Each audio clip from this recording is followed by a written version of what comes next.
Hello friends, അസ്സലാമലൈക്കും. എൻ്റെ പുതിയൊരു വീഡിയോയിലേക്ക് നിങ്ങൾക്കെല്ലാവർക്കും സ്വാഗതം. ഇന്ന് എൻ്റെ ടെറസ് ഗാർഡനിലെ കുറച്ച് വിശേഷങ്ങളും വീട്ടുവിശേഷങ്ങളൊക്കെയാണ് ഞാൻ നിങ്ങളോട് പങ്കുവെക്കുന്നത്. മുളക് ചെടി നന്നായി കായ്ക്കാൻ ധാരാളം സൂര്യപ്രകാശവും ശരിയായ നനയും ഉറപ്പാക്കുക. ആഴ്ചയിലൊരിക്കൽ ജൈവവളമോ ചാണകപ്പൊടി, ആട്ടിൻകാഷ്ടം, കടലപ്പിണ്ണാക്ക് പുളിപ്പിച്ചത്, ചാരമോ നൽകുന്നത് പൂവിടുന്നതും കായ്ക്കുന്നതും കൂട്ടും. ചെടിയുടെ അടിയിലെ അനാവശ്യ ഇലകളും ശിഖരങ്ങളും മാറ്റി വായുസഞ്ചാരം ഉറപ്പാക്കുന്നതും ചെടി നന്നായി ശാഖകൾ വെച്ച് വളരാൻ തലപ്പ് നുള്ളിക്കൊടുക്കുന്നതും വിളവ് ഇരട്ടിയാക്കാൻ സഹായിക്കും. കഞ്ഞിവെള്ളം തണുപ്പിച്ചതിന് ശേഷം ഒഴിക്കുന്നത് ചെടിക്ക് വളരെ നല്ലൊരു ജൈവവളമാണ്. ഇതിൽ അടങ്ങിയിരിക്കുന്ന അന്നജവും പൊട്ടാസ്യം, മഗ്നീഷ്യം തുടങ്ങിയ പോഷകങ്ങളും ചെടിയുടെ വളർച്ചയെ ത്വരിതപ്പെടുത്തുകയും മണ്ണിലെ ഉപകാരികളായ സൂക്ഷ്മാണുക്കളെ പെരുപ്പിക്കാൻ സഹായിക്കുകയും ചെയ്യും. കട്ടിയിൽ ഒഴിക്കാതെ അല്പം വെള്ളം ചേർത്ത് നേർപ്പിച്ച് നൽകുന്നതാണ് വേഗത്തിൽ വേരുകൾ വലിച്ചെടുക്കാൻ നല്ലത്. പുളിപ്പിച്ച കഞ്ഞിവെള്ളമാണെങ്കിൽ കൂടുതൽ ഉത്തമമാണ്. 1-2 ദിവസം മാറ്റിവെച്ച് പുളിപ്പിച്ച ശേഷം നേർപ്പിച്ചു നൽകിയാൽ ഇതിൻ്റെ ഗുണങ്ങൾ ഇരട്ടിയാകും. ചെടിയുടെ ചുവട്ടിൽ വെള്ളം കെട്ടി നിൽക്കാതിരിക്കാൻ ശ്രദ്ധിക്കുക. അപ്പോൾ ഈച്ചയോ അണുക്കളൊക്കെ വരാൻ സാധ്യതയുണ്ട്. വീട്ടിൽ എളുപ്പത്തിൽ ഉണ്ടാക്കാവുന്ന ചെടികൾക്ക് പച്ചപ്പും കൂടുതൽ പൂക്കളും നൽകുന്ന ചെലവില്ലാത്ത മികച്ചൊരു വളമാണ് ഈ കഞ്ഞിവെള്ളം. എല്ലാവരും അതൊന്ന് ട്രൈ ചെയ്ത് നോക്കുക. അതേമാതിരി ചാരം, വെണ്ണൂറ് അത് ഇടയ്ക്ക് ഇട്ട് കൊടുക്കുന്നത് നിറച്ച് പൂക്കൾ ഉണ്ടാകാൻ സഹായിക്കും. അതും ഒന്ന് എല്ലാവരും ട്രൈ ചെയ്ത് നോക്കുക. ചെടിയുടെ തലപ്പൊക്കെ എപ്പോഴും ഒന്ന് നുള്ളി കൊടുക്കാൻ ശ്രദ്ധിക്കുക. അപ്പോൾ നിറയെ കായ്ക്കും കേട്ടോ. ഇതുപോലെ കുറച്ച് ദിവസമായിട്ട് മഴയൊക്കെ ആണല്ലോ, അതുകൊണ്ട് ഹാളിൽ കൊപ്ര കുത്തിച്ചൂന്നിട്ട് ഫാൻ ഇട്ടിട്ടാണ് ഞാൻ കൊപ്ര ഉണക്കുന്നത് കേട്ടോ. അത് കുത്തിച്ചൂന്ന് കഴിഞ്ഞിട്ടുണ്ടെങ്കിൽ മില്ലിക്ക് കൊടുത്തേക്കും. മില്ലിൽ ഉണക്കുന്ന മെഷീനുണ്ട് ഞങ്ങളെ ഇവിടുത്തെ മില്ലിൽ. അപ്പോൾ അവരെന്നെ ഉണക്കിയിട്ട് അതിന് ഇത്തിരി ചാർജ് കൂടും, എന്നാലും ഉണക്കിയിട്ട് തരും. ഇത് ഞങ്ങളെ വീട്ടിൽ പുതുതായി വന്നൊരു അതിഥിയാണ് കേട്ടോ. ഒരു കരിമ്പി പൂച്ചയുണ്ട്. ആ പൂച്ചയുടെ കുട്ടിയാണ് അവൾ. നമ്മുടെ വീട്ടിലേക്ക് അവളെ കുട്ടിനെ നമ്മുടെ കോഴിക്കോടിൻ്റെ മേലേക്ക് കൊടുന്നിക്കുകയാണ്. കണ്ടില്ല, അതിൻ്റെ എന്ത് ക്യൂട്ടാണ് നോക്കിയൊക്കെ അതിനെ കാണാൻ വേണ്ടിയിട്ട്. അപ്പോൾ അതവിടെ ഇരിക്കട്ടെ. ഇനി നമുക്ക് ഒരു ബ്രേക്ക്ഫാസ്റ്റ് ഉണ്ടാക്കാം. ഇതിന് ഞങ്ങളിവിടെയൊക്കെ പറയുന്നത് ചില്ല് പത്തിരി എന്നാണ്. ചില്ല് പോലെയാണ് ഈ പത്തിരി ഉണ്ടാവുക. നിങ്ങൾക്ക് ഇതിൻ്റെ റെസിപ്പി വേണമെങ്കിൽ ഒന്ന് കമൻറ്റ് ചെയ്താൽ മതി കേട്ടോ. അപ്പോൾ ഞാനിതിൻ്റെ ഒരു വീഡിയോ ചെയ്യാം. വേണമെങ്കിൽ നിങ്ങൾ കമൻറ്റ് ചെയ്തോളൂ. നല്ല അടിപൊളിയാണ്. നല്ല ചിക്കൻ കുറുമയുടെ കൂടെ കഴിക്കാനും, അല്ലെങ്കിൽ ഗ്രീൻ പീസ് കറി ആയാലും എന്ത് കറിയാണെങ്കിലും, അല്ലെങ്കിൽ വെറുതെ ഇങ്ങനെ കഴിക്കാനാണെങ്കിലും ഇങ്ങനെ നല്ല രസമാണ്. കുട്ടികൾക്കൊക്കെ നല്ല ഇഷ്ടപ്പെടും കേട്ടോ. ചില്ല് പത്തിരി എന്നാണ് ഇതിൻ്റെ പേര്. അപ്പോൾ നിങ്ങൾക്കൊക്കെ ഇഷ്ടപ്പെടുകയാണെങ്കിൽ, ഇത് കണ്ടിട്ട് ഇഷ്ടപ്പെടുകയാണെങ്കിൽ ഒന്ന് കമൻറ്റ് ചെയ്താൽ മതി. ഞാൻ വീഡിയോ ആയിട്ട് ചെയ്യാം. ഇന്ന് ഇക്കയുടെ ഗൾഫിലുള്ള കൂടെയുള്ള ഒരു കൂട്ടുകാരനും ഭാര്യയും വീട്ടിലേക്ക് വരുന്നുണ്ട് കേട്ടോ.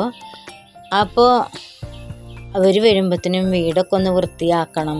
അപ്പോൾ ഈ തേങ്ങ ഒക്കെ ഇപ്പോൾ ഹാളിൽ പരത്തിയിട്ടിരിക്കുന്നതൊക്കെ ഒതുക്കി വെച്ച് വീടും പരിസരമൊക്കെ ഒന്ന് വൃത്തിയാക്കണം. മക്കളൊക്കെ സ്കൂളിലേക്ക് പോയിക്കണു. നേരം വെളുക്കുമ്പോൾ ചായക്ക് കടിയായിട്ടാണ് കേട്ടോ ഇതുണ്ടാക്കിയിട്ടുള്ളത്. ഇനി അവർ വരുമ്പോഴത്തേനും ഉച്ചരിയുമ്പോഴാണ് അവർ വരിക എന്ന് പറഞ്ഞിരിക്കണത്. അപ്പോൾ ഇതിന് നമുക്ക് പത്തിരി ഉണ്ടാക്കാമെന്നാണ് ഞാൻ വിചാരിക്കണത്. അപ്പോൾ പത്തിരിയും ലേശം ചിക്കൻ കുറുമയും ഉണ്ടാക്കാം എന്ന് വിചാരിച്ചു. ഇക്കയുടെ കൂട്ടുകാരൻ്റെ പേര് ബഷീർ എന്നാണ് കേട്ടോ. അപ്പോൾ ബഷീർ പറഞ്ഞ ഇക്കാക്കയും അതിൻ്റെ ഭാര്യയും കൂടിയാണ് വീട്ടിൽ വരുന്നത്. നിങ്ങളൊക്കെ എൻ്റെ വീഡിയോ ഇഷ്ടപ്പെടുകയാണെങ്കിൽ ഒന്ന് സബ്സ്ക്രൈബ് ചെയ്യും, ലൈക്ക് ചെയ്യും, ഷെയർ ചെയ്യുകയൊക്കെ ചെയ്യണേ. മുഴുവനായിട്ട് എൻ്റെ വീഡിയോ കാണണേ. ഇനിയും നല്ല കാര്യങ്ങൾ വരാനുണ്ട്. എൻ്റെ ചാനൽ മോണിറ്റേഷൻ ആയിട്ടൊന്നുമില്ല കേട്ടോ, ആവാറായിട്ടുണ്ട്. അപ്പോൾ ഈ വർഷത്തിൽ കഴിഞ്ഞിട്ടുണ്ടെങ്കിൽ ഇനി 8000 വാച്ച് അവേഴ്സ് വേണം എന്നൊക്കെയാണ് യൂട്യൂബിൻ്റെ നിയമങ്ങൾ എന്നൊക്കെ വീഡിയോസിലൊക്കെ ഇങ്ങനെ കാണാനുണ്ട്. അപ്പോൾ നമ്മൾ രാവിലത്തെ ചായപ്പണിയൊക്കെ കഴിഞ്ഞിട്ട് നമ്മൾ പത്തിരി ഉണ്ടാക്കിയിട്ടുണ്ട് കേട്ടോ. അവർ വരുമ്പോഴത്തേനും പത്തിരി കൊടുക്കാമെന്ന് വിചാരിച്ചിട്ട് ഒരു 3 പൊടിയൊക്കെ എടുത്തിട്ടാണ് ഞാൻ പത്തിരി ഉണ്ടാക്കിയിട്ടുള്ളത്. ചിക്കൻ കുറുമക്കറിയാണ് വെച്ചിട്ടുള്ളത്. അപ്പോൾ അത് നമ്മുടെ സെറ്റായിട്ടുണ്ട്. ആരെങ്കിലുമൊക്കെ വരിക എന്ന് പറഞ്ഞിട്ടുണ്ടെങ്കിൽ നല്ലൊരു ടെൻഷനും പൊരിച്ചിലൊക്കെ കൂടുതലാണ് കേട്ടോ. അപ്പോൾ ഞാൻ പെട്ടെന്ന് തന്നെ പണികളൊക്കെ എളുപ്പം ചെയ്ത് വെക്കും കേട്ടോ. അപ്പോൾ അവർ ഉച്ചരിയുമ്പോഴാണ് വരുന്നത് വെച്ചാൽ അപ്പോൾ ഉച്ചയാകുമ്പോഴത്തേന് എൻ്റെ പത്തിരിയും കറിയും ഒക്കെ ആയിട്ടുണ്ടായിരുന്നു കേട്ടോ. കാപ്പിയാണ് പിന്നെ ഞാൻ അതിലേക്ക് ഉണ്ടാക്കിയിരിക്കുന്നത് കേട്ടോ, ബ്രൂ കാപ്പി. അത് ഞാൻ ജഗ്ഗിലൊഴിച്ച് വെച്ചതിൻ്റെ ബാക്കിയാണ് അതുള്ളത്. അപ്പോൾ നമ്മുടെ വീട്ടിലെ അടിക്കലും തുടക്കലും ഇവിടെയൊക്കെ നല്ല ക്ലീനാക്കിയിട്ടോ നമ്മൾ സെറ്റൊക്കെ ശരിയാക്കി. അപ്പോൾ ഒക്കെ വീടൊക്കെ നല്ല ക്ലിയർ ആക്കിയിട്ടുണ്ട് കേട്ടോ. ബെഡൊക്കെ കൊട്ടി വിരിച്ച് വൃത്തിയാക്കി എല്ലായിടും ക്ലീനാക്കി ഇട്ടിട്ടുണ്ട്. നമുക്ക് ആരെങ്കിലുമൊക്കെ വരിക എന്ന് പറഞ്ഞിട്ടുണ്ടെങ്കിൽ ഞാനങ്ങനെ കേട്ടോ, ചിലപ്പോഴൊക്കെ എനിക്ക് വയ്യ തോന്നിയ വീട് അങ്ങനെ എങ്ങനെ കിടക്കണമെന്ന് വെച്ചാൽ അങ്ങനെ ഇടും. ക്ലീനാക്കാന്ന് പറഞ്ഞാൽ അങ്ങനെ ഫിനിഷിങ് ആക്കാനൊന്നും നിൽക്കാറില്ല. പക്ഷെ ഒരാൾ വരുന്നുണ്ട് പറയുമ്പോൾ അപ്പോൾ അതിനനുസരിച്ച് നമ്മൾ ചെയ്യണ്ടേ. അപ്പോൾ അങ്ങനെ വൃത്തിയിൽ റൂം ഇതൊക്കെ ഇട്ടിട്ടുണ്ട്. അവർ ഹാളിൽ നിന്ന് ഉള്ളിലേക്കൊന്നും കടന്ന് നോക്കി തന്നെ അല്ല കേട്ടോ, എന്നാലും നമ്മൾ ചെയ്യണ്ടേന്ന് വിചാരിച്ചിട്ട് ചെയ്തതാണ്. അവർ ഒരു മണിക്കൂറൊക്കെ തന്നെ നിന്നുള്ളൂ കേട്ടോ. അത് കഴിഞ്ഞപ്പോൾ അവർ ഫുഡ് കഴിച്ചിട്ട് പോയി. ആൾ ഒരു മൊയിലിയരാണ് കേട്ടോ. അത് കാരണം കൊണ്ട് അയാൾക്കും ഭാര്യക്കും ഇനി വീഡിയോ എടുക്കണമെന്നും ഇഷ്ടമില്ലെങ്കിലോ എന്ന് വിചാരിച്ചിട്ട് അവർ വന്നതും കഴിക്കണമെന്നും ഞാൻ വീഡിയോ എടുത്തിട്ടില്ല കേട്ടോ. എൻ്റെ ചെറിയ മോന് ഇത്തിരി കുസൃതിയാണെന്ന് നിങ്ങൾക്കൊക്കെ അറിയാലോ.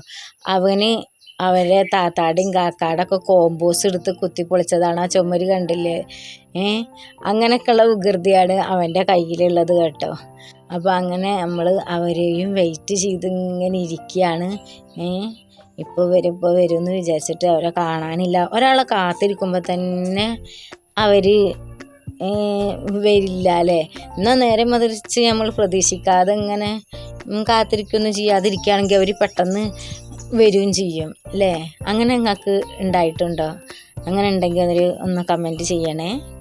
അപ്പോൾ മോന് സ്കൂൾ വിട്ട് വന്നിട്ട് അവനെ ഞാൻ കൊടുന്നിരുന്നു കേട്ടോ. അതൊന്നും നിങ്ങൾക്ക് കാണിച്ചു തന്നിട്ടില്ല. അപ്പോൾ അവന് സ്കൂൾ വണ്ടിയിൽ നിന്ന് ഉറങ്ങിയിട്ടാണ് വന്നത്. അപ്പോൾ അവരൊക്കെ പോയി ഇപ്പോൾ രാത്രി ആയിക്കണം കേട്ടോ. അപ്പോൾ അവന് എണീപ്പിച്ചിട്ട് ഞാൻ അവനിക്ക് ഉപ്പ കൊടുന്ന സാധനങ്ങളാണെന്ന് പറഞ്ഞിട്ട് കവറൊക്കെ ഒന്ന് പൊട്ടിച്ച് കാണിച്ചെടുക്കാം കേട്ടോ.